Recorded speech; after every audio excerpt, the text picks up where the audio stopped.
ઈમાનદારીના આ મસીહાને આપણે ખેડૂત કહીએ છીએ. મિત્રો, દિવસમાં 3 ટાઈમનું જમવાનું મળી રહેતું હોય ને તો ભગવાનને પછી પણ પહેલા ખેડૂતને યાદ કરજો કે જેના ખેતરમાંથી આ અન્ન આવ્યું હતું.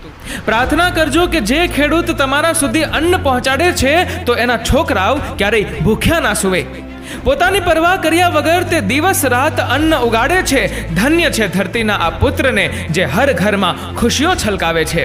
વાત સમજમાં ક્યારેય ના આવી કે અનાજ દિવસે ને દિવસે મોંઘું થતું જાય છે, પણ એને ઉગાડવા વાળો ખેડૂત દિવસે ને દિવસે ગરીબ થતો જાય છે. ભગવાનનો ન્યાય કેવો અજીબ છે. ખાવા વાળાને સુરક્ષિત રાખે છે ને ખવડાવવા વાળાને તકલીફમાં. પરિશ્રમ એની મિસાલ છે, પરંતુ કરજના એના ઉપર નિશાન છે. ઘર ચલાવવા માટે પોતાનું સર્વસ્વ આપી દે એ બીજું કોઈ નહીં પણ ધરતી પુત્ર કિસાન છે. એક ખેડૂતનું જીવન સૌથી આદર્શ હોય છે, જેમાં પરિશ્રમ, ત્યાગ અને સંતોષ હોય છે.